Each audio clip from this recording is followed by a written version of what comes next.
Arratsaldeon, buenas tardes a todos, ongi etorri, ekitaldi honetara. Bienvenidos hoy a una nueva sesión de Deustoforum, en el que pues traemos un tema que no es inhabitual, no ha sido inhabitual en lo que es la historia de Deustoforum, el mundo de los derechos humanos y de las migraciones, y lo volvemos a traer especialmente, además de por el interés que tiene para todos, pues por la oportunidad, por la realidad que ahora estamos experimentando en Europa. La historia de la humanidad ha sido una historia de grandes migraciones, desde los orígenes de las primeras tribus, que en un proceso que se inició hace 70.000 años, desde África hasta Asia y luego hasta el resto del mundo. La historia de la humanidad es la historia de una migración, sucesión de movimientos culturales, movimientos económicos, geográficos, políticos, que han dado lugar a grandes movimientos de población, tanto espontáneos como forzados. Desde la antigüedad, la Edad Media fue testigo de grandes procesos migratorios masivos, las invasiones bárbaras, el Islam. El descubrimiento de América llevó a miles de europeos, de compatriotas, a poblar América. Los Estados Unidos y Canadá son grandes países resultados de algunos de estos de sucesivas olas de migración. En el siglo XIX la revolución industrial dio lugar al colonialismo, dio lugar a grandes movimientos de masas migratorias en Europa, y el transporte en el siglo XX y en el principio del siglo XXI ha hecho posible migraciones masivas de personas a una escala global que antes nunca se había sido vista. Han sido migraciones de tipo socioeconómico, estimuladas por la desigualdad entre los países ricos y desarrollados y los países menos ricos. Pero no solo esto, sino que además en muchos casos los malos y hasta pésimos gobiernos los que han dado origen a grandes movimientos de personas. A lo largo de la historia, las personas que han migrado lo han hecho buscando oportunidades más favorables, una vida mejor, pero en muchos casos se han visto forzados a desplazarse, a migrar, no por voluntad propia, sino huyendo de persecuciones, afectadas por conflictos o por desastres naturales. El 40% de las migraciones se han producido del sur al norte, pero una tercera parte de todas las migraciones se ha producido del sur al sur. La decisión de migrar de una persona tiene en su origen muchos factores. En muchos casos, factores económicos, la diferencia entre los niveles de vida, entre los salarios, entre unos países y otros, actúa como un imán, como un efecto llamada hacia los países más ricos. La mala gobernanza, la corrupción, la carencia de servicios, de educación, de salud, también son factores de empuje de la migración. Los desequilibrios demográficos, la disminución de la natalidad en los países más desarrollados, el aumento de esperanza de vida y la necesidad de personas que de alguna forma suplan esas carencias de personas, también han sido otro efecto que lo ha provocado recientemente. Los factores ambientales, cada vez hay más, son más las personas que se desplazan a consecuencia de fenómenos ambientales. Y finalmente, y últimamente, pues cada vez es más noticia o lo vemos más, los conflictos. El número de refugiados y desplazados en el mundo alcanzaba la cifra de ACNUR, la última que yo he encontrado, seguramente está desactualizada, de más de 51 millones de personas. Afganistán, el Magreb, Nigeria, Irak, Yemen, Pakistán, Somalia, Sudán, la primavera árabe, la guerra de Libia, Siria. Es decir, estamos llenos de nombres de conflictos que han generado millones de desplazados. Como decía antes, más de 59 millones a finales de 2014, con un aumento en los últimos 4 años de casi el 40%. De estos casi 59 millones, casi 20 son refugiados, 38 millones deportados internos, 1,8 millones solicitantes de asilo humanitario, de los cuales más de 25.000 son niños solos. Oleadas de niños en busca de refugio que aumentan o bien por la ruta del Mediterráneo o del Caribe o afganos. Los refugiados sirios se han convertido recientemente en el grupo más grande en 2014, casi 4 millones de migrantes, superando a los afganos, que habían sido el grupo de refugiados más grandes. Aunque la mayoría han sido acogidos por países limítrofes, próximos, vecinos, como Turquía, Líbano y Jordania, el número de refugiados sirios que han llegado a Europa aumentó entre 2011 y 2015, alcanzando los 350.000 en julio del año pasado. Es cierto que el fenómeno sirio seguramente es el más reciente, pero tenemos Siria, Afganistán y Somalia, que representan casi el 50% de los refugiados, pero son muchos los países de los cuales proceden: Sudán, la República Democrática del Congo, Birmania, Centroáfrica, Irak, Eritrea. Son muchos de los países. Y el análisis de ACNUR es que la situación de los desplazados definitivamente va a peor. O sea, si hemos estado mal, parece que lejos de mejorar va empeorando. Tenemos un déficit de paz en el mundo que se debe a la multiplicación de las crisis, algunas nuevas y otras que no terminan de resolverse. He recopilado más cifras, pero creo que no es un objeto de cifras, sobre todo porque detrás de las muchas cifras lo que hay es muchas personas, mucho conflicto humano. Los conflictos en nuestra frontera en Europa pues nos han enfrentado a Europa a una crisis de refugiados sin precedentes en los últimos años. Las consecuencias han sido que, bueno, después de unos inicios titubeantes, bueno, pues hemos tenido algunas respuestas especialmente poco afortunadas en lo que es entender el conflicto humano y entender los derechos de las personas que están emigrando. Son muchas desde las perspectivas de las que se podría analizar este fenómeno, económicas, demográficas, pero sin duda también desde el punto de vista humano, de los derechos humanos, de las responsabilidades de quienes en sus países de origen generan todos estos procesos. Y, bueno, pues para comenzar a tratar estos temas en nuestro fórum era para que, bueno, lo que tanto el Instituto de Derechos Humanos, a quienes les agradezco haberse acercado a nuestro fórum para proporcionarnos la oportunidad de abordar una temática de tanto interés como esto, y a la Fundación Canadá, pues para ponernos a una ponente excepcional con una... No lo sabe todavía. Todavía no lo sé, pero desde luego su currículum así lo indica, para exponernos, para debatir con nosotros, para hablar y discutir sobre este tema. Y Gorka Urrutia, el director del Instituto de Derechos Humanos, bueno, pues nos dará un perfil de nuestra ponente, de Fanny Lafontaine. Y muchas gracias por estar aquí. Arratsaldeon guztioi eta eskerrik asko gaur hemen gurekin egoteagatik. Lehendabizi eskertu nahi dut Fanny Lafontaine irakaslea gaur hemen Bilbon gurekin egoteagatik eta gure gonbidapena onartzeagatik.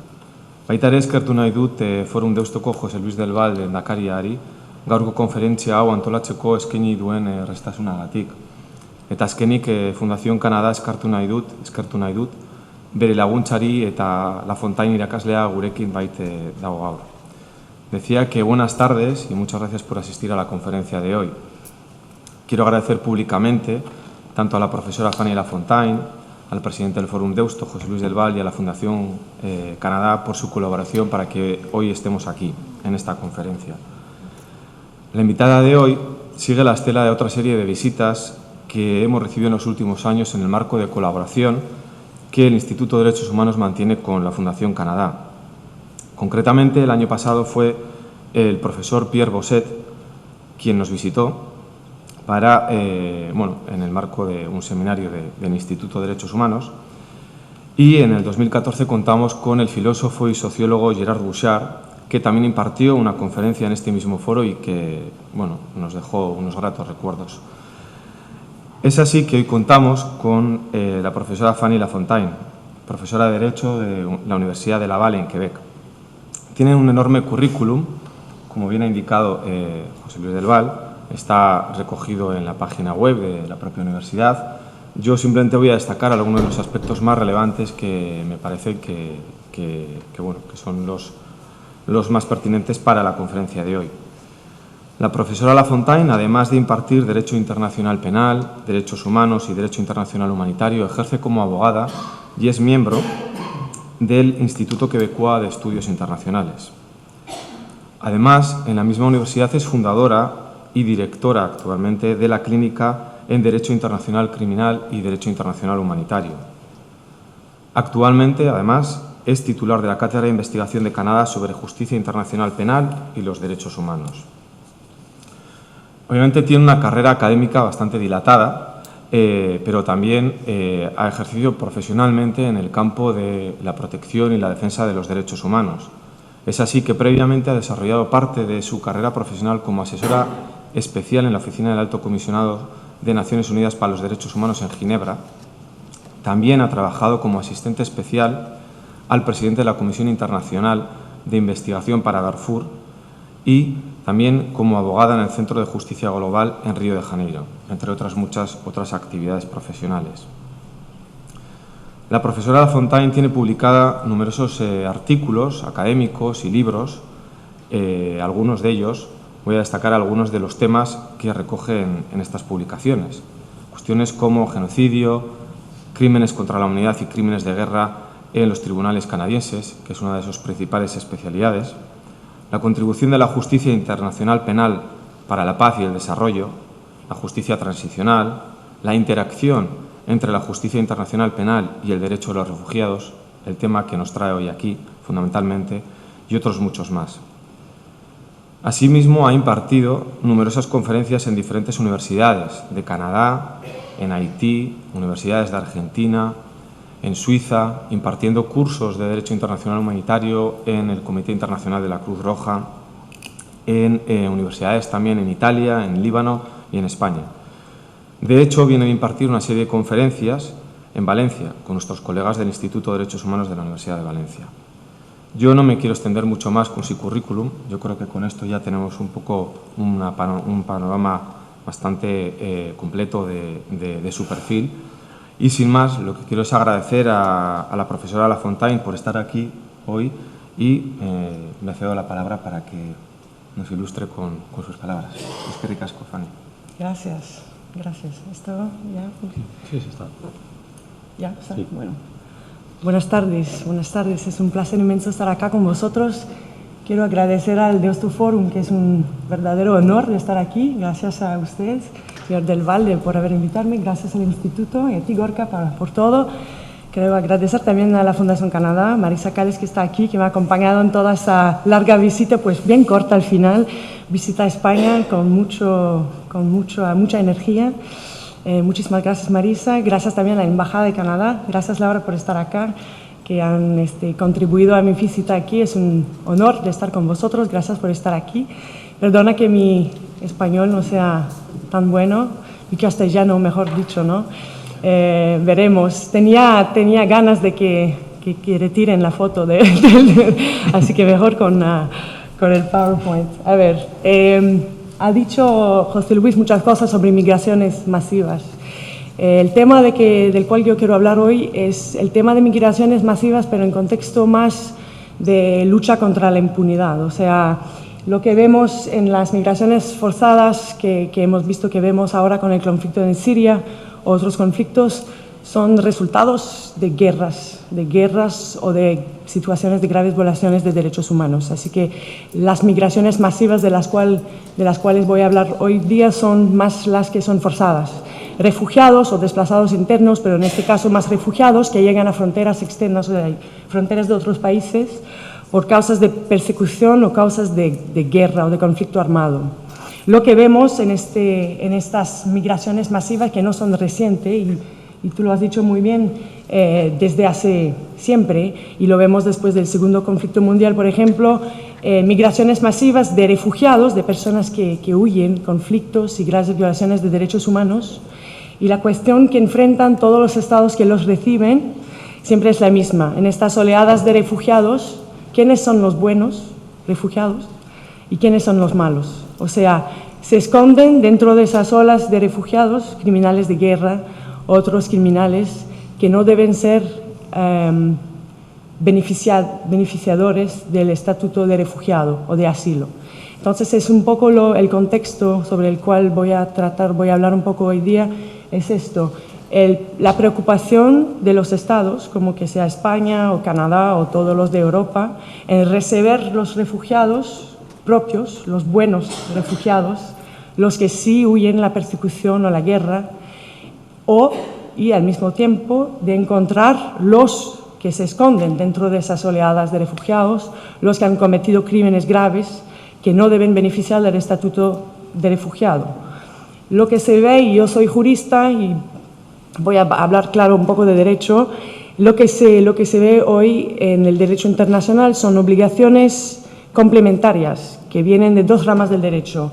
La primera rama es el derecho de los refugiados, que claro, que da un estatuto de refugiado a quien huye de la persecución. Y voy a decirlo así de manera fácil, o de situación grave de violación de derechos humanos.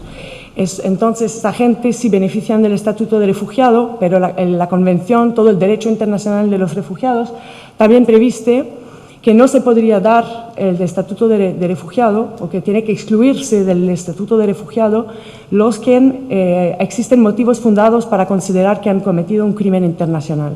El objetivo de eso es de no dar asilo a personas que han cometido crímenes de guerra, o sea, que han causado por ellos mismos los refugiados, o sea, que han cometido crímenes de guerra.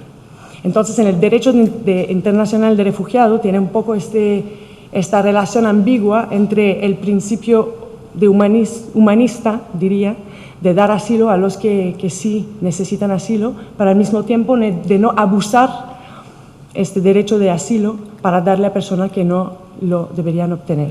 Esas son unas de las obligaciones de los Estados, entonces, de excluir del Estatuto de Refugiado a los que no deberían beneficiar del mismo. Al mismo tiempo, tienen otras obligaciones que vienen más del derecho internacional penal o criminal, lo que quieren motivar, que es que por estas mismas personas que han cometido crímenes de guerra o lo que sea, crímenes graves, de investigar, extraditar o juzgarlos. Entonces, el objetivo en este sentido no es nada que ver con el asilo, sino de luchar contra la impunidad.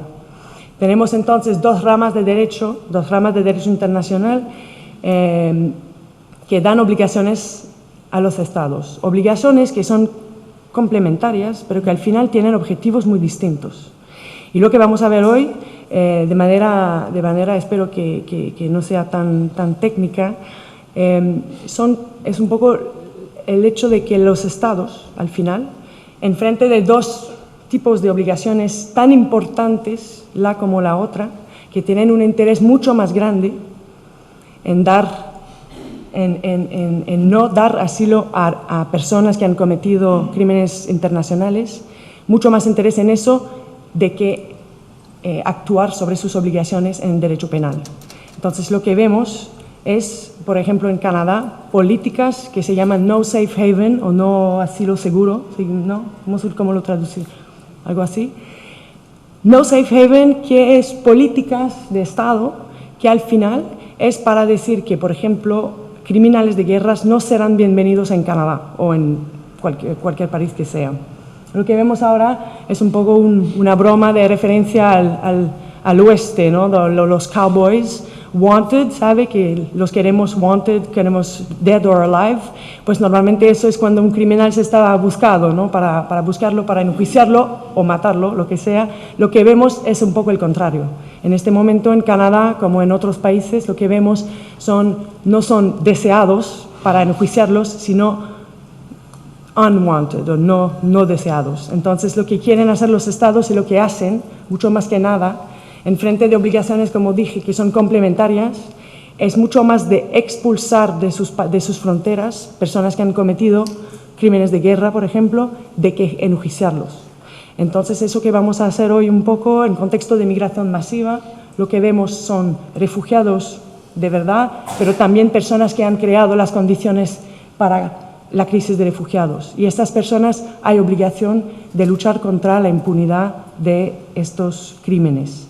Y vamos a ver que hay un desequilibrio bastante grande entre la promesa del sistema de justicia internacional, que es de luchar contra la impunidad para esos crímenes muy graves, y a un desequilibrio muy grave que los Estados no se están cumpliendo con sus obligaciones internacionales y al mismo tiempo usan, o diría, abusan de las reglas del derecho de los refugiados para expulsar a gente de sus territorios, que en principio es muy bueno, pero sin comprometerse en asegurar que haya justicia para esos crímenes. Eso lo vamos a ver un poco en más detalle.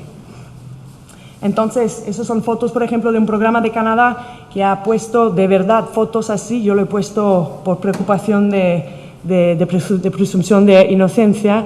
He puesto un poco la cara oscura, pero Canadá ha puesto fotos de docenas de criminales de guerra presupuesto o presumidos, no sé cómo. Que nunca, presuntos, gracias. No siempre te voy a pedir tu ayuda porque mira, o si no es de Marisa, pero Marisa ya me conoce bien y sabe todo lo que voy a decir.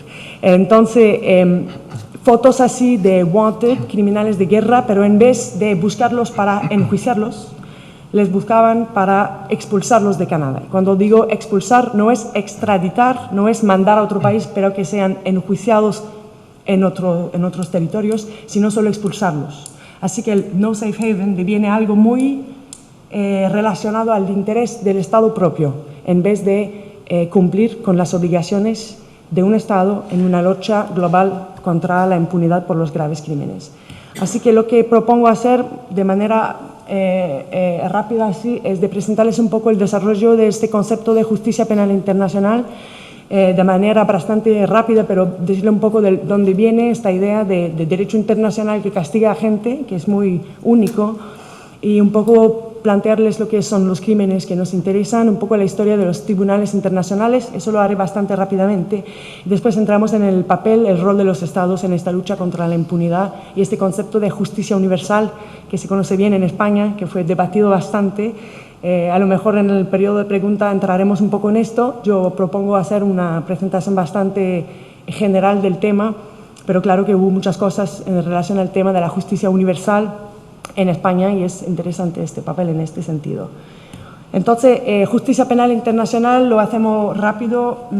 Podemos decir, nació antes de esto, pero el momento verdadero de su nacimiento es Nuremberg, o sea, los enjuiciamientos después de la Segunda Guerra Mundial, el concepto que parece ahora muy bien conocido, pero que es de la responsabilidad penal individual, o sea que el derecho internacional propio levanta, si queréis, el velo de la soberanía estatal para llegar al individuo detrás del Estado. Y eso es la citación más conocida del fallo de Nuremberg, que dice: "Crimes against international law are committed by men", cometidos por hombres, "not by abstract entities", no por entidades abstractas. ¿A qué se refieren a los Estados? "And only by punishing individuals who commit such crimes can the provisions of international law be enforced". Solo castigando a los individuales detrás del Estado se podrían enforzar las obligaciones del derecho internacional.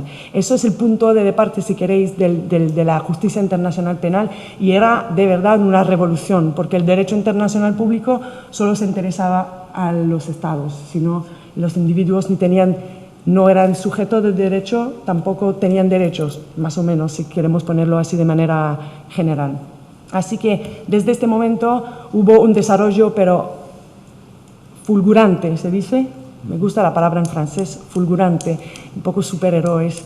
Entonces, un desarrollo muy importante del derecho internacional en relación al hecho penal.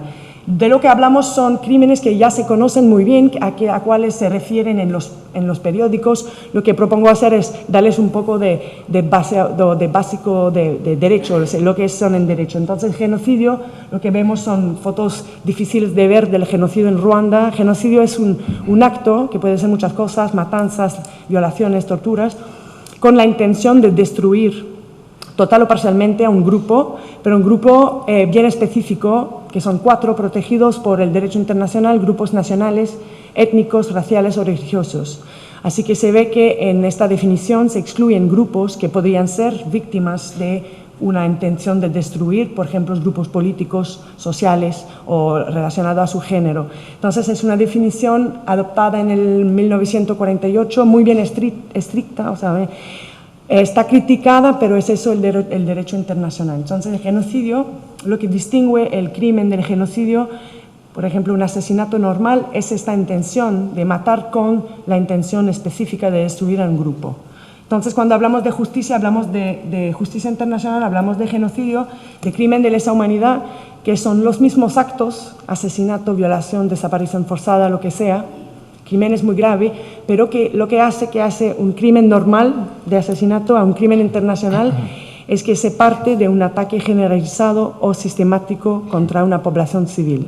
Así que eso que es un crimen normal de tortura o de violación sexual o de lo que sea, para que sea un crimen de lesa humanidad es que forma parte de un ataque generalizado. De otro lado tenemos un crimen de guerra, que son los mismos actos: ataques contra población civiles o ataques de heridos o contra la Cruz Roja, por ejemplo, pero lo que les distingue es que son cometidos en conflictos armados. Digo conflictos armados internacionales o internos, y eso es importante. No voy a desarrollar el tema mucho, pero lo que se debe saber por el resto de mi charla, es que el derecho internacional escrito, o sea, los convenios, las convenciones, los tratados, son muy pocos en relación a los crímenes de guerra cometidos en conflictos internos.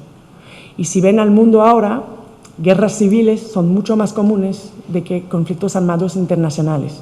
Entonces tenemos un derecho muy desarrollado, muy amplio en relación con los conflictos entre estados, pero casi no hay tantos conflictos entre estados y muy pocas reglas en cuanto a los conflictos internos. Y vamos a ver que eso hace una diferencia cuando hablamos del rol de los estados acerca de la lucha contra la impunidad por esos crímenes.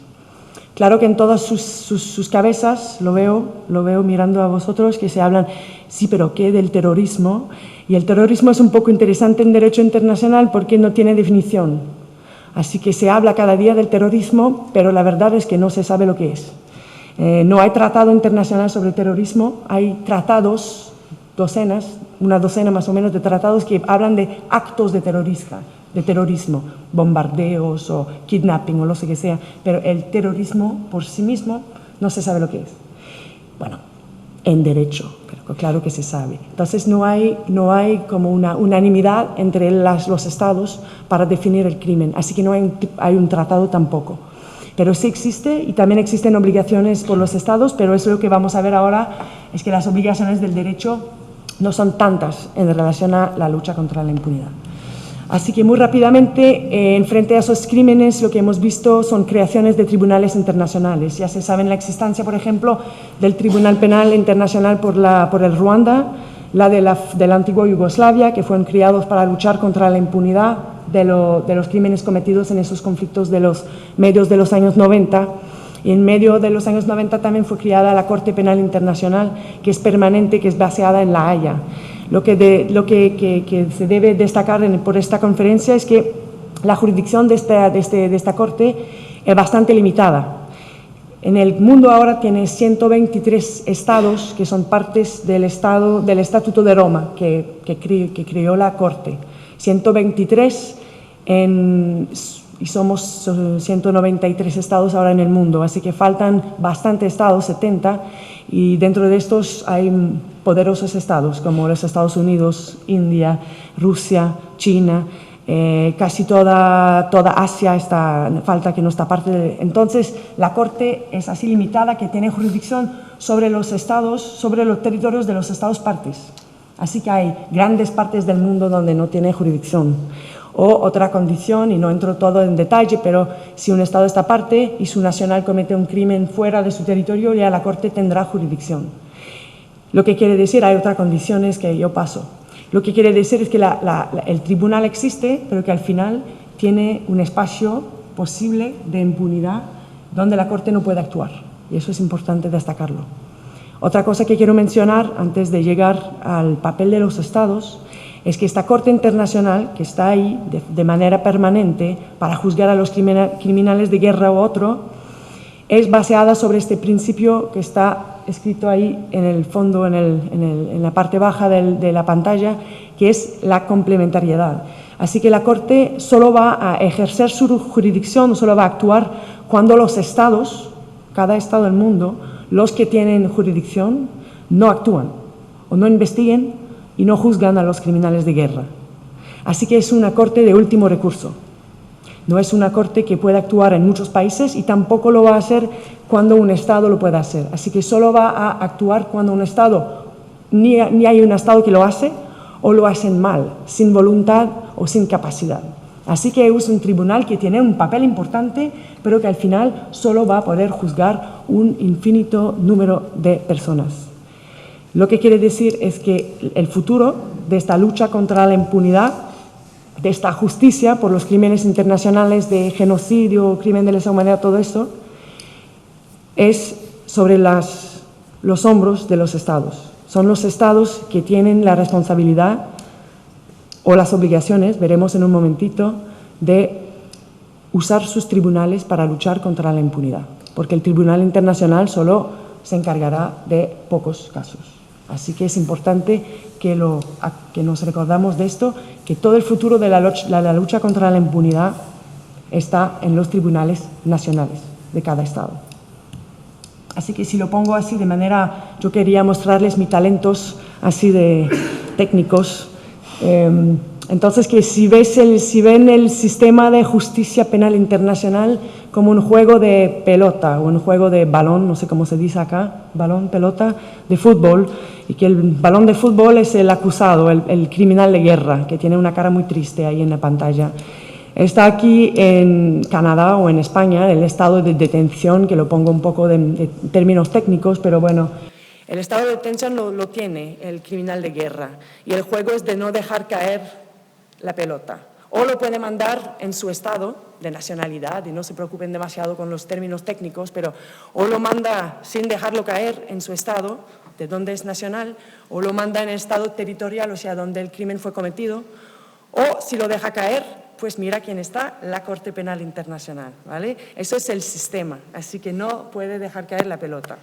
Pero lo que vamos a ver es que en el sistema imperfecto de relaciones internacionales y también de derecho internacional, que al final está un poco dependiente de la voluntad política de los estados y de la realpolitik, pues los estados lo que hacen muchas veces, en vez de jugar bien con las reglas del juego, que ellos mismos han creado. Es importante destacarlo, que el derecho internacional está formado por los estados mismos que se comprueben a respetar reglas, pero cuando no respetan sus intereses propios, pues lo que hacen es no respetar las reglas y en vez de jugar al juego, que a mí me parece muy interesante, pues echan la pelota fuera, o sea, la tiran en donde sea, pero no le importan respetar esas reglas, y eso vamos a ver cómo lo hacen.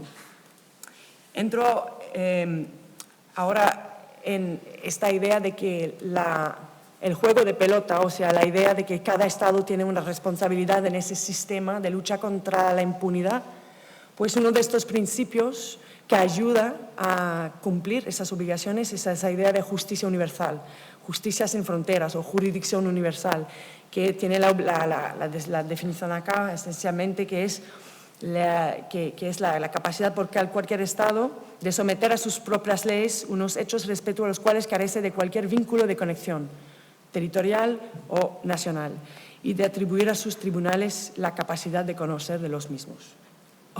De manera diferente, en otras palabras, quiere decir que cada Estado tiene la responsabilidad o la capacidad o la obligación, veremos, de juzgar cualquier criminal de guerra o genocidio, que ha cometido los crímenes que hemos visto, sin conexión ninguna a sus territorios, que el crimen no fue cometido acá, que no es un nacional español, que las víctimas no son españoles.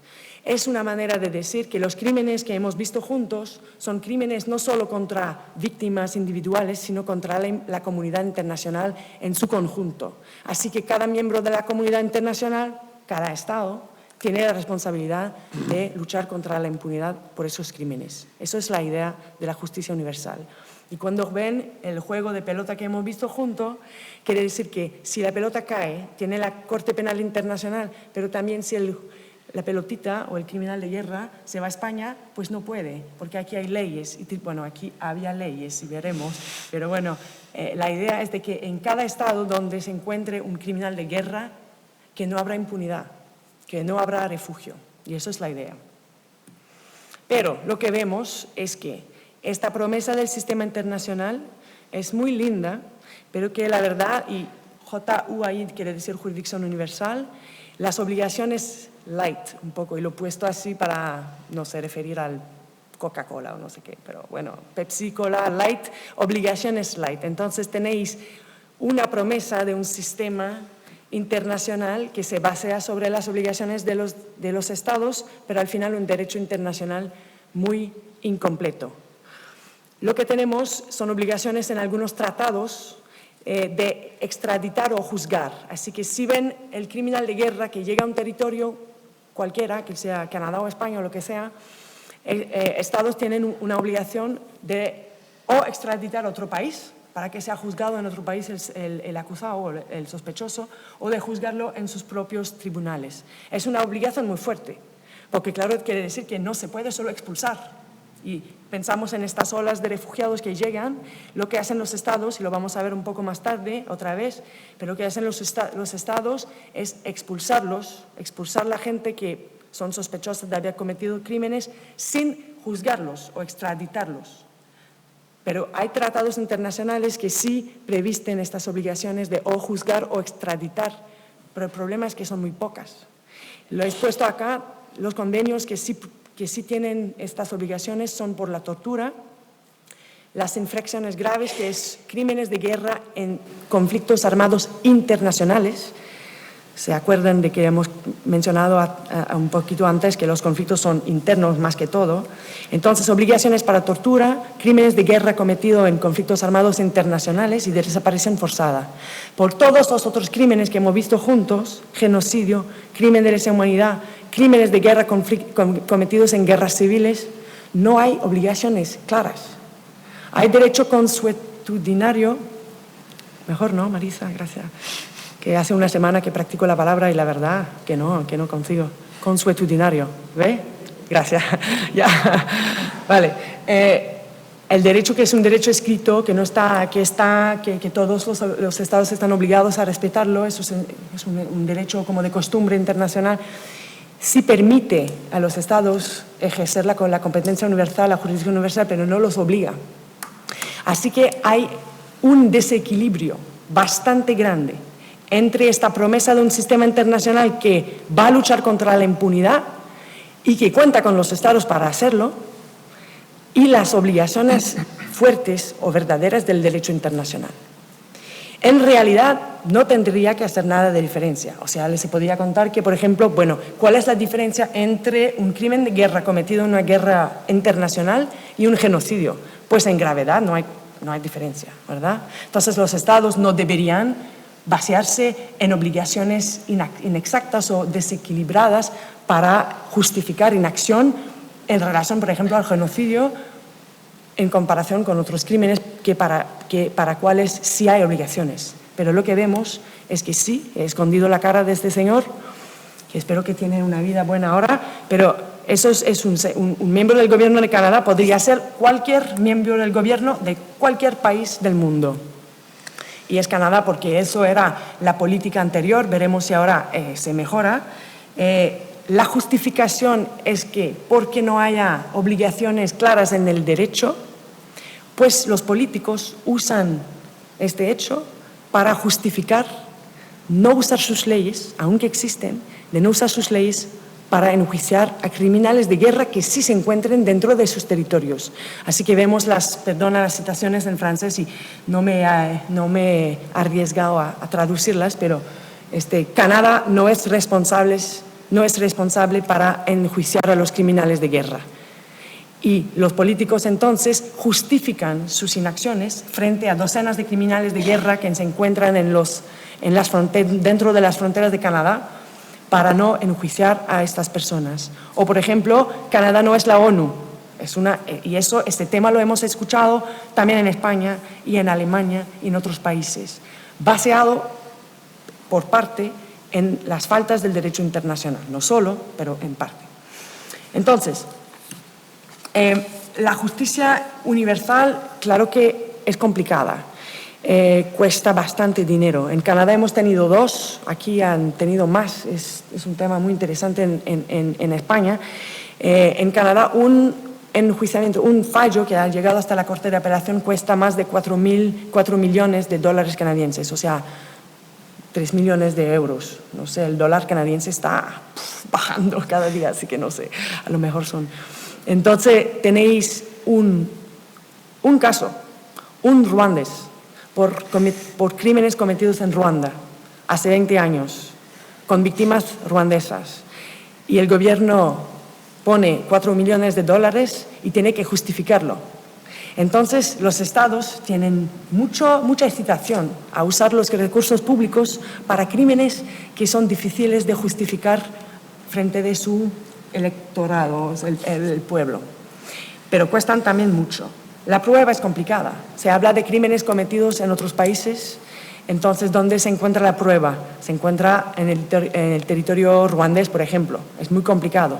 Y eso quiere decir, y lo pongo aquí abajo, que el Estado, para hacer su trabajo de manera útil, o sea, de manera cualquiera, para hacerlo, punto, necesita, pero necesita la cooperación del Estado donde fueron cometidos los crímenes.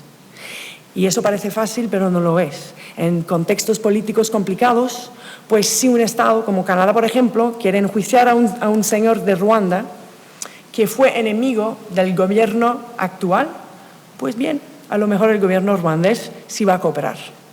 A lo mejor no cooperará con la defensa, es otro tema. Pero si por si acaso el gobierno, el Estado español quiere enjuiciar a un amigo del gobierno en poder, en Ruanda o en Afganistán, lo que sea, pues ¿qué creéis? ¿Que van a tener la cooperación del Estado? Pues no. Entonces lo que vemos es una complicación bastante grande. Idioma, pues yo no hablo Kinyarwanda, tampoco euskera, perdona. Pero entonces, ¿cómo que lo van a probar crímenes con víctimas que hablan otro idioma, etcétera? Entonces hay complicaciones verdaderas. Y, como en España se ha visto, con la reforma a la ley de jurisdicción universal, pues tensiones diplomáticas. No me propongo en esta parte de la charla hablar mucho de la reforma en España, a lo mejor hablamos, si le interesa, un poco más tarde de este tema, pero hubo en los medios de los años 90 un ímpetu muy grande para ejercer jurisdicción universal en muchos países, incluso en España, que había una de las leyes más ambiciosas del mundo, con Bélgica y otros países. Hubo tensiones diplomáticas tan grandes recientemente, en 2014, con China, en relación a un caso Tíbet, aquí en España, pero también en el pasado con Israel y con los Estados Unidos, lo mismo en Bélgica. Imagínense Bélgica, que el país más grande del mundo, ¿verdad? Más poderoso, ¿verdad? Y que usaba sus tribunales para juzgar a los jefes de estados de países poderosos de África. Aquí se ponen unas tensiones diplomáticas fuertísimas que han puesto en peligro ese desarrollo de la justicia universal. Veremos que ahora está mejorando, en mi opinión, las cosas, pero lo que quiero decir en este momento es que hay un dilema entre la promesa del sistema y la realidad de este derecho. Rápidamente, lo que vemos, que no es que la jurisdicción universal, o sea, este papel de los estados de ejercer sus responsabilidades para criminales de guerras que se encuentran en sus fronteras por crímenes cometidos donde sea, no está muerta. Aunque en España no está muy fuerte, pero en el resto del mundo lo que vemos es un uso bastante grande de la jurisdicción universal. Antes tenían 5 o 8 estados que tenían estas leyes que permitían a sus tribunales ejercer esa competencia universal. Ahora vemos más de 50. Y no solo en Europa o Norteamérica o en el occidente en general, sino en muchos países de África, de América Latina, fuera del occidente. Así que vemos, por ejemplo, no lo pongo acá, pero se los digo, me pueden creer, que vemos mucho más casos de jurisdicción universal por casos de sur a sur. África ejerciendo su responsabilidad de juzgar a otros países africanos. Lo que vemos también es esa tendencia a adoptar leyes de jurisdicción universal que podríamos llamar razonable, o sea, en vez de leyes muy amplias de jurisdicción universal, o sea, por ejemplo, España tenía una ley que permitía investigar sobre personas que ni se encontraban en el territorio. Ahora lo que vemos es estados que se obligan a que la persona que está sospechosa de crimen internacional se encuentre en un momento dado en el país. Aquí en España, en la reforma, han puesto una condición mucho más estricta, que es que tiene que tener residencia más o menos permanente en España, que es diferente. Así que un criminal de guerra que pasa de vacación en cualquier ciudad de España, el Estado no tendría jurisdicción, que así fue bien criticado porque, claro, impide un poco al Estado español a ejercer esa presencia. Otra cosa que se pone, y lo pongo de manera clara, es que los Estados se han cumplido a no ejercer la jurisdicción universal cuando el Estado donde fue cometido el crimen está dispuesto a hacerlo. Eso se llama subsidiariedad, o sea que no lo va a hacer si el Estado ruandés, por ejemplo, quiere hacerlo. Así que se aligera un poco las tensiones diplomáticas. Dice, mira, tenemos ese criminal de guerra aquí dentro de nuestras fronteras, estamos dispuestos a juzgarlo para cumplir con nuestras responsabilidades internacionales, pero si tu Estado, donde fueron cometidos crímenes, quiere hacerlo, te lo vamos a mandar. Así que es una condición que muchos Estados se están imponiendo para asegurar que la jurisdicción universal no está ejercida de manera problemática por las relaciones internacionales. Respecto de las inmunidades, no lo mencionó, y al final hay muchos estados que se imponen un control político. O sea, por ejemplo, en Canadá no se puede ejercer la competencia universal si el fiscal de la nación no autoriza el enjuiciamiento. Así que eso es un ejemplo. Aquí en España lo han hecho también, de manera un poco también polémica, que aquí las víctimas, ¿cómo se le puede? La parte civil, no sé, se pueden empezar un caso judicial. Entonces es parte de la Constitución, es algo muy importante que se puede empezar una investigación, pero ahora necesitáis la permisión o la autorización del fiscal general de la nación para empezar. Eso tiene lo bueno de que puede atenuar un poco las tensiones diplomáticas. Pero al contrario, todos los casos casi en España que han tenido fueron impulsados por las víctimas propias. Así que si cortas estas posibilidades, pues a lo mejor veremos cómo se desarrolla el concepto. Entonces, termino con esto, que lo que vemos en este momento, y en particular en este contexto de migración masiva causadas, recordemos, por graves violaciones de derechos humanos, que son crímenes internacionales. Así que tenemos situaciones, claro, humanitarias, de crisis de refugiados, pero al mismo tiempo tenemos obligaciones paralelas de luchar contra la impunidad y al mismo tiempo, bueno, eso es un poco polémico también, pero luchando contra la impunidad también preveniendo o a lo mejor contribuyendo a parar las violaciones que están cometidas. En Siria, en el momento, no hemos prevenido el conflicto. Hace 5 años que está peorando y peorando cada día, creando esa crisis de refugiados que vemos. Pero si eso no se puede ver en un vacío, no es solo la crisis de refugiados, sino una guerra que también involucra o que implica crímenes internacionales, por lo cuales hay impunidad total. Así que cuando se trata de la crisis de refugiados, hay que ver no sino las obligaciones de los Estados en relación con los propios refugiados, pero también la responsabilidad de los Estados acerca de los que han cometido y causado esa crisis en el inicio. Y esas personas a veces se encuentran en nuestros territorios. Y cuando eso acontece, que se ha relacionado con Siria o Ruanda o la antigua Yugoslavia o los conflictos de América Latina de los años 70 y aún todavía los de las guerras de la Segunda Guerra Mundial, pues cuando esas personas se encuentran dentro de nuestros territorios, hay obligaciones que no todos los estados tienen interés en cumplirlas. Eso lo llamo yo el dilema de la justicia, que tenemos obligaciones ligeras, como he mencionado antes, pero responsabilidades grandes. Y frente a esa situación de responsabilidad grande y de falta de voluntad política, tenemos un espacio de impunidad que queda grande. Entonces, en estas situaciones donde hay sí obligación de excluir o de excluir del estatuto de refugiado personas que han cometido crímenes internacionales, eso tiene que ser visto en complementariedad con la otra obligación de luchar contra la impunidad por esa misma persona. Y lo que vemos en Canadá, en España, en todo el occidente, es una política de no safe haven que es por intereses propios de los estados, sino visto como una manera de contribuir a la lucha global contra la impunidad.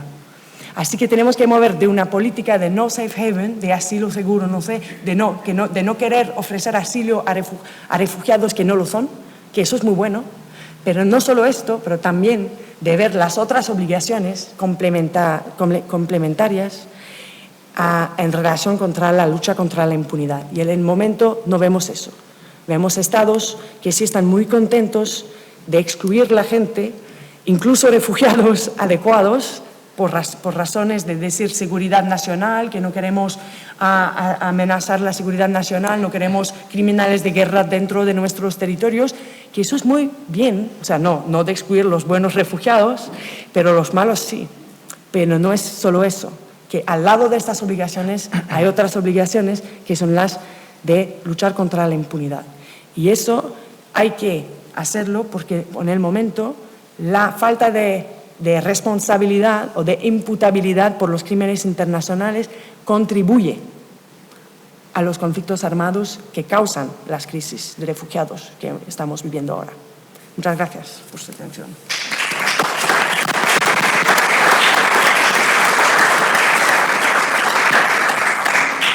Gracias, Fanny. Los que sois habituales de Deustoforum y para los que no lo son, tenéis unos tarjetones a través de los cuales podéis hacernos llegar a Gorka las preguntas que queráis.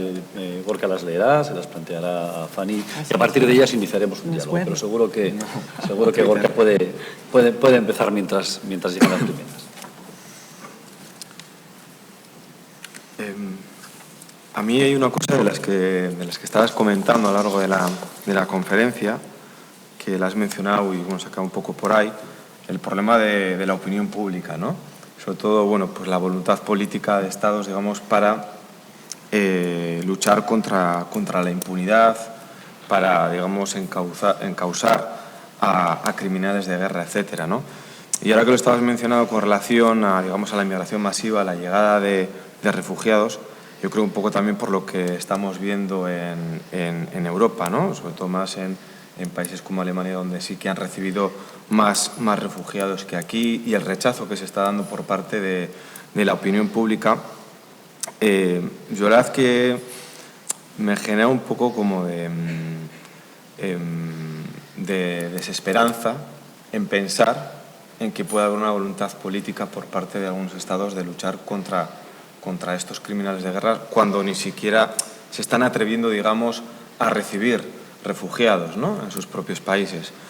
Entonces, bueno, me gustaría saber un poco, bueno, qué opinas, ¿no?, de esto que está, digamos, acaeciendo en Europa, ¿no?, del cierre de las fronteras, digamos, sobre todo, de gobernantes y de políticos que, bueno, pues, que no afrontan, ¿no?, esta cuestión de los derechos de las personas refugiadas, no más allá de que sean criminales o no, sino simplemente ese hecho, ¿no?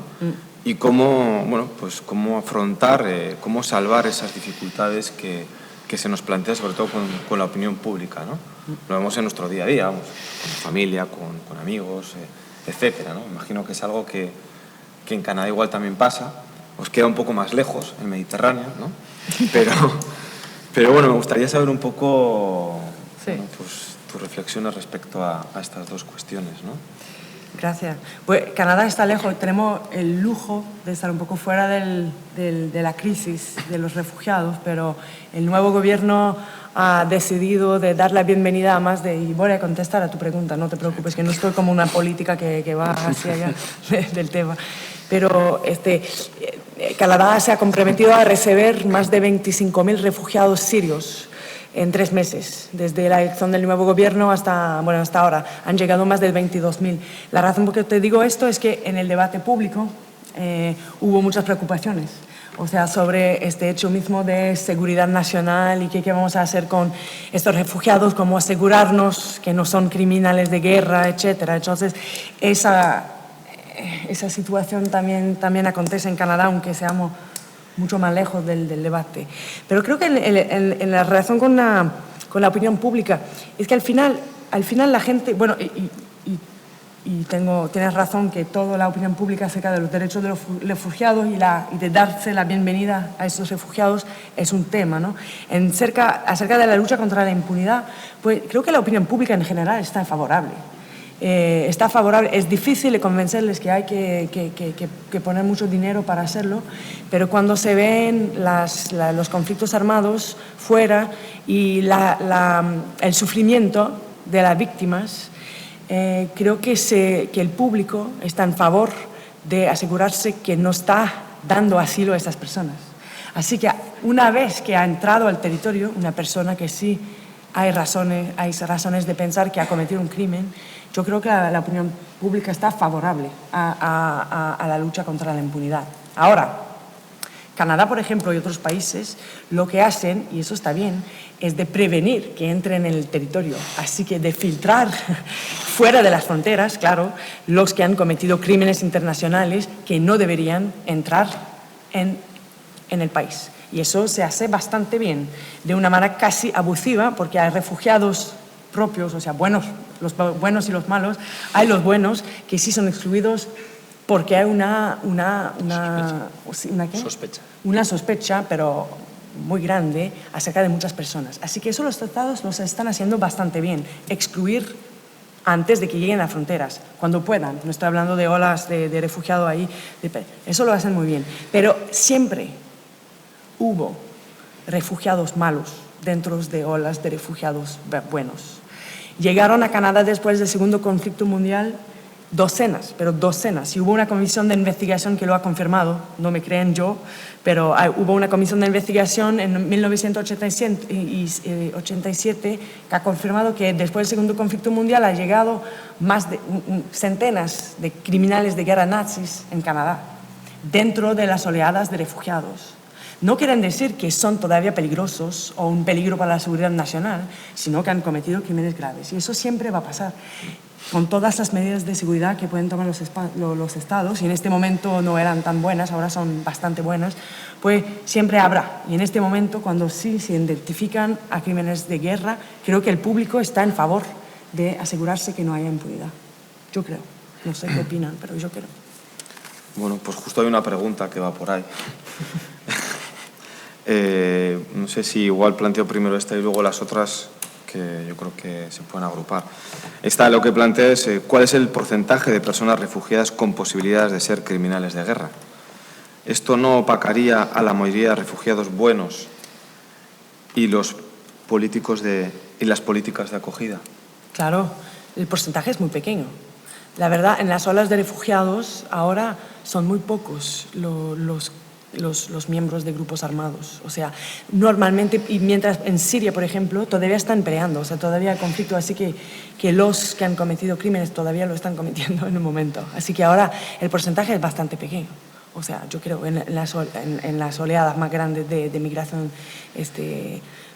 pero siempre hay, eso es el tema.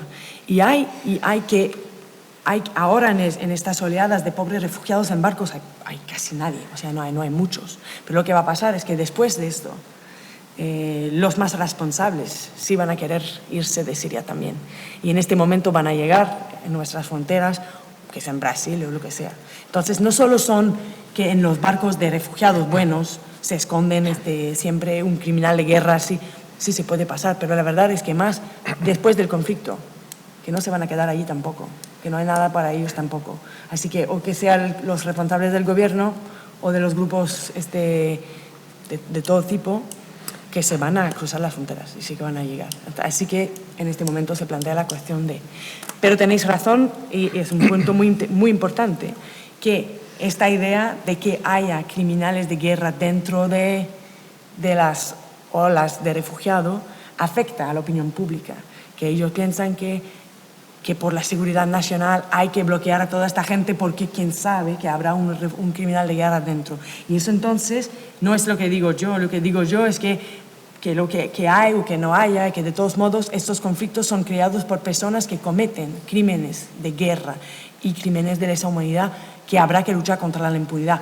Por Siria, por Líbano, por otros países en Sudán, otros conflictos, República Democrática del Congo, Colombia, que ya ha acabado, esperamos, pero muchos otros conflictos.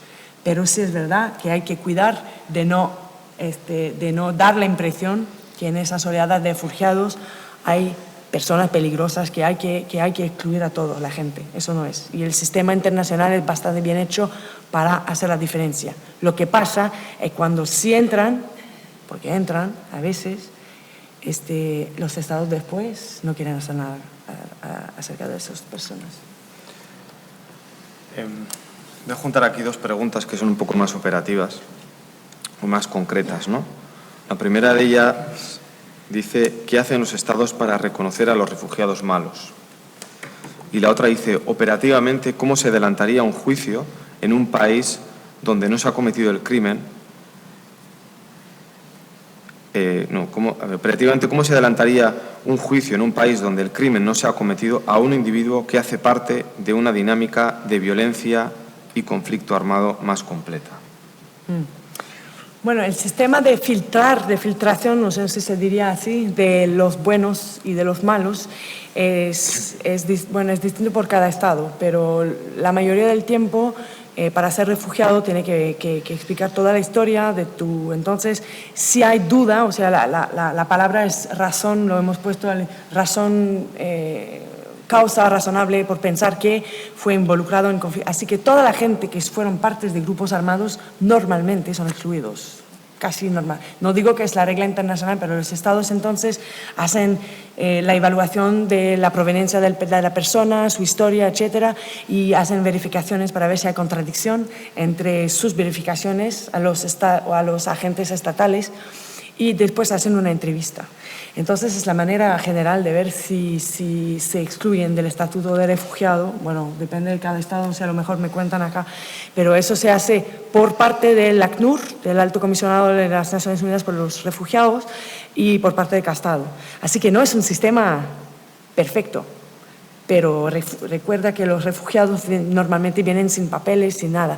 Así que hay un trabajo, pero con agentes que son muy experimentados en el tema para ver dónde o cómo se podría identificar un riesgo. Y eso digo, ahora los estados lo ponen tan baja, el límite, que en mi opinión se excluyen a gente que probablemente deberían beneficiar del estatuto de refugiado, pero que para no arriesgar nada excluyen a mucho más gente. Entonces eso es un tema. En relación a la otra pregunta, pues la cuestión es más cómo se haría cómo se conduce un enjuiciamiento. Sí. ¿Cómo se llevaría a juicio a una persona, un individuo que ha cometido en un país donde no se ha cometido el crimen? ¿Cómo se enjuiciaría a ese individuo que hace parte de una dinámica, en un país que hace parte de una dinámica de violencia, conflicto armado más complejo? Vale. Bueno, si entiendo bien la preocupación, eso es interesante de un punto de vista del derecho penal. El derecho penal internacional ha desarrollado para asegurarse que se podía imputar la responsabilidad a las personas más responsables de los crímenes internacionales.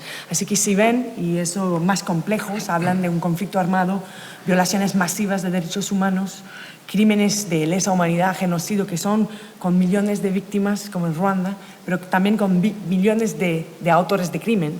Así que el derecho internacional ha creado reglas para imputar responsabilidad a personas que están arriba de la cadena o de la jerarquía militar o civil. Y entonces estos principios que entonces aseguran que se pueden enjuiciar a los autores, por ejemplo, intelectuales, que no tienen sangre en las manos, como los que han cometido los masacres ahí en el terreno, pero sino los que han pensado los crímenes, y el derecho internacional ha desarrollado para crear reglas para asegurarse que podía llegar hasta la cumbre de las jerarquías. Ahora, en cada país tenemos nuestras propias reglas de imputación penal o no sé qué, y cada país ha o no ha implementado las reglas del derecho internacional para asegurarse que podía también en cada país imputar la responsabilidad a los que han cometido crímenes en cada nivel de un conflicto muy complejo. Eso es un tema bastante técnico, pero entonces en cada país tienen reglas. Por ejemplo, en Canadá tenemos una ley de implementación del derecho internacional que incluye todos los crímenes internacionales dentro de nuestro sistema nacional y que también previste reglas de imputabilidad así de derecho internacional. Así que vemos estados que están implementando el derecho internacional para asegurarse de que se pueda hacerlos, o sea, de que los enjuiciamientos. Así que espero que me conteste la pregunta. Una cosita solo que quiero añadir sobre el otro tema, si me permita, Gorka, es que otra manera para los estados asegurarse que solo dan la bienvenida a personas propias o los buenos. Por ejemplo, Canadá, dando la bienvenida a 25.000 sirios, ha puesto reglas bastante estrictas para quién será bienvenido a Canadá. Y entonces ha identificado a lo que ha llamado refugiados vulnerables. Y eso es interesante, porque claro, un refugiado por definición es vulnerable, ¿no? Y entonces Canadá, a lo mejor para poner un poco para facilitar la selección, pero también por razones de seguridad nacional y de excluir criminales de guerra, ha identificado a refugiados vulnerables, que son las mujeres, las familias completas, que llaman así, o personas que son perseguidos por razones de orientación sexual, LGBT, para incluir entonces hombres LGBT de Siria que sí pueden llegar a Canadá, pero han excluido todos los hombres solos que por supuestamente se perciba que pueden ser parte de grupos armados o no sé qué. Eso fue bastante contestado y todavía lo es. Pero lo digo así, que son maneras de estados a veces para hacer una selección natural entre los buenos y los malos. Así se... No, iba a decir una cosa, pero mejor no, porque está grabado. Bueno, otra de las preguntas dice: ¿qué tensiones existen entre la lucha por la justicia global contra la impunidad y el principio de la soberanía de los Estados? ¿Qué casos hay de victoria de la primera sobre la segunda? ¿Cuánto tiempo tenemos? Eso necesita más de un curso entero de 45 horas. No, es una muy buena pregunta. Toda la idea de justicia universal, o no, de justicia penal internacional o de lucha contra la impunidad era exactamente eso. Levantar el velo de la soberanía nacional o estatal para llegar al individuo. Así que toda la idea de la justicia prevista por el derecho internacional, que tienen que recordar que el derecho internacional público solo se interesaba todavía más o menos, se interesa de los estados con su soberanía, con principios muy fundamentales de soberanía, de no injerencia, así que los estados crean ellos mismos el derecho, todo el sistema está basado sobre esta idea misma de soberanía. Eso no cambia. Eso no cambia. Lo que cambian sí son reglas que han conseguido levantar ese velo de soberanía para a veces llegar al individuo detrás de este Estado que estaba protegiendo a los individuos. Ahora, el derecho internacional todavía está basado sobre esa idea de soberanía y está, lo repito, creado por los Estados mismos.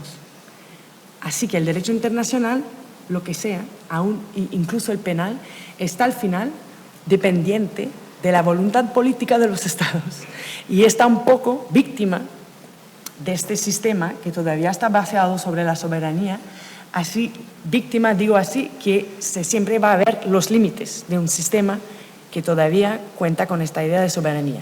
Lo que vemos, por ejemplo, son muchos casos, de cuando un caso de justicia muy importante por crímenes cometidos en el Darfur, por mencionar algo que conozco un poco, crímenes cometidos en Darfur. Cuando la Corte Penal Internacional, el Tribunal Penal Internacional, emita un mandato de arresto contra el presidente de Sudán, pues ¿qué vemos? De repente la soberanía de los estados cuenta mucho más de que todas las reglas de lucha contra la impunidad que se han comprometido a respetar. ¿Por qué? Porque hablamos de un jefe de Estado muy poderoso, un Estado muy poderoso y un jefe de Estado, además, en ejercicio. Así que no solo Sudán, sino todos los estados, de repente, se ponen el velo de vuelta. A ver, no, que las reglas no pueden llegar hasta el jefe de Estado, que no.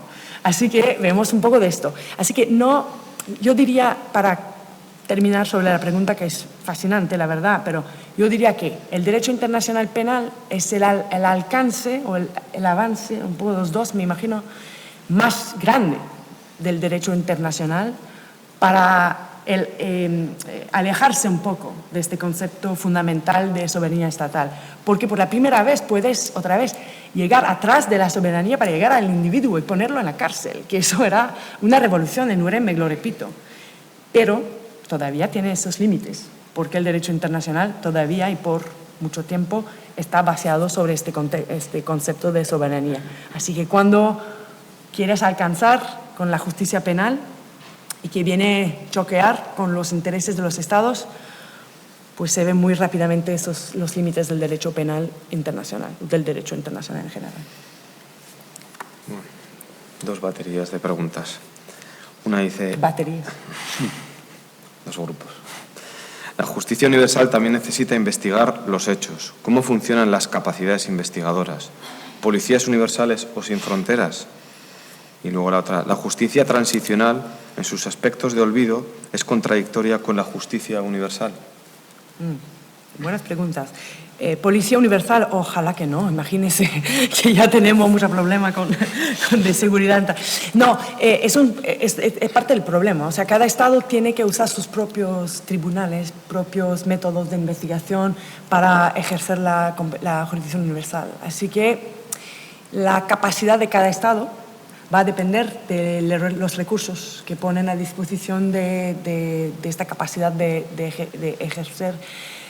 ejercer, mira qué palabra complicada, ejercer la jurisdicción universal. Así que, por ejemplo, y eso es una muy buena pregunta, o sea, Canadá ha puesto un programa supuestamente ambicioso de crímenes de guerra, de lucha contra la impunidad, etcétera, salud. Y al final ha puesto $15 millones cada año. 15 millones de dólares, ¿cuánto he dicho que costaba un juicio? 4.000. Qué bien que me escuchan, hombre. Entonces, 4 millones, pero 15 millones por año por todo, para bloquear fuera del Estado los supuestos criminales de guerra, para expulsarlos por derecho de los refugiados, para todo el programa. Entonces, la verdad es que el único criterio de decisión para las autoridades canadienses para decidir si hay que enjuiciar a un criminal de guerra es el dinero. Entonces, es un problema gigante en Canadá como en otros países, porque no se ponen los recursos que se adecuan o con las obligaciones o las responsabilidades. La misma cosa, yo hablo de 4 millones, eso incluye de ir a Ruanda para investigar, para comprobar prueba, para pagarle el abogado de defensa, que muchas veces los acusados no tienen recursos. Así que es un problema para los tribunales internacionales que nunca van a tener suficientemente de recursos frente a situaciones que cuestan bastante, pero los estados es lo mismo. Y eso se relaciona con la palabra que acá está mencionada, voluntad política, que es muy complicado convencer a gobiernos de poner mucho dinero público para situaciones que se han pasado a miles de kilómetros de sus territorios. Así que no veo en corto plazo una policía internacional que sea por los estados o que sea por tribunales internacionales que disponen tampoco de muchos recursos, porque otra vez se enfrentaría a esa cosa de soberanía y de otras maneras. Y la otra, justicia transicional, que es, para los que no lo saben, es una justicia después de un contexto de conflicto armado o de situaciones graves de violaciones de derechos humanos, que quiere pasar de un tiempo de violaciones graves, de problemas, a un tiempo de reconciliación nacional y de paz positiva, de paz durable. Y entonces la justicia transicional se refiere a todos los métodos que se pueden adoptar para pasar de una época oscura al lado claro de la historia nacional. Y eso puede ser, por ejemplo, Comisión de Reconciliación y Verdad, como se han visto en África del Sur, o se puede ser todas otras cosas. Y yo no digo que es una política de olvido, que creo que era en la pregunta. Puede ser, depende de cada situación, de cada país. Y eso es un poco siempre el tema. Justicia transicional refiere a una variedad de situaciones. Y hubo situaciones que sí han dado, por ejemplo, amnistías a los responsables de graves violaciones de derechos humanos, e incluso autoamnistías, como las de Pinochet y de todos los de América Latina, que se han dado por sí mismo amnistía con la idea de favorar la reconciliación. Pero bueno, es un poco fácil, ¿no?, de darse amnistía para un objetivo nacional y que las víctimas sean olvidadas. Lo que digo es que sí hubo periodos transicionales con esta idea de justicia transicional que se pueden marcar por el olvido. Pero más y más con la influencia del derecho internacional penal, con la influencia del desarrollo de los derechos humanos, cuando las Naciones Unidas o la comunidad internacional se involucra en un periodo de transición en un país dado, país en transición, insista normalmente para que haya una forma de justicia y que no sea solo puramente olvido. Así que no veo la justicia transicional en contradicción contra esa idea de justicia penal. La realidad es la siguiente: nunca se podrá enjuiciar a todos los crímenes de guerra después de un conflicto. En Ruanda hubo 1 millón de víctimas, más o menos, y tanto, el mismo número de autores de crímenes, personas que han cometido crímenes.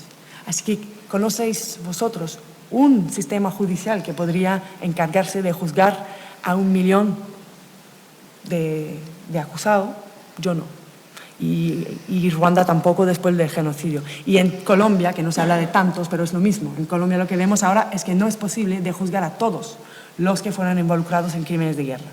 Así que hay esta idea de justicia, de verdad, de reconciliación, que compromete un poco la idea de justicia penal, pero por razones justificables, sí está hecho de manera apropiada, con un proceso de verdad, de perdón, no sé cómo se dice, etc. Ahora, última cosa que voy a decir, que estoy muy académica, bla, bla, bla, bla, disculpen. Lo último que voy a decir sobre eso es que esta cuestión de compromiso entre justicia penal verdadera y otras formas de verdad y de justicia, a veces hay que ver de quién hablamos. O sea, en un conflicto, después de un conflicto, hay mucha gente que fue implicado en crimen de guerra. Hay los pequeñitos peces, que llaman los pequeñitos que han cometido cosas graves, pero bajo de la jerarquía, y hay los más responsables.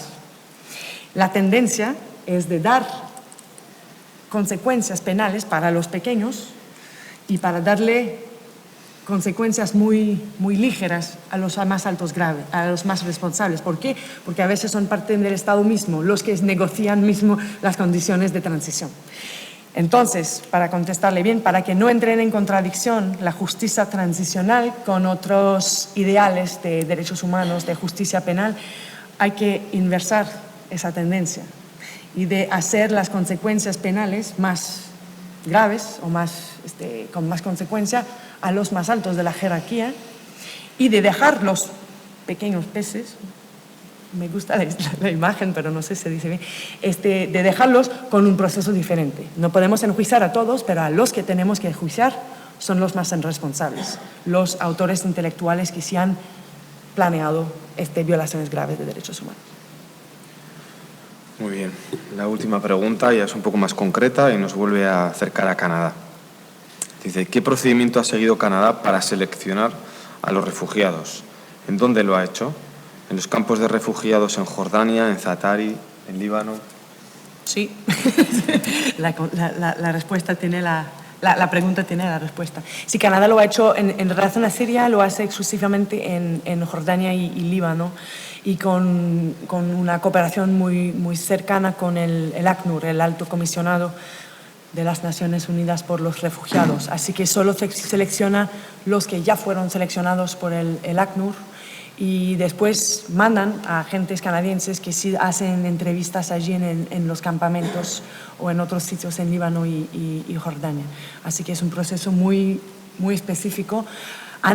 Lo han acelerado mucho y ahora lo han acelerado mucho, han levantado condiciones que normalmente se aplican a refugiados para procesar más rápidamente todos los de Siria, que se justifica, pero claro, si abren un periódico hoy en día, lo que ven es una perspectiva muy positiva de esta cultura de apertura del gobierno canadiense a la causa siria, pero una comparación con los de otros lugares. Entonces, los de otros lugares que sí todavía tienen condiciones mucho más pesadas para ser otorgado la permisión de venir a Canadá y, bueno, Siria.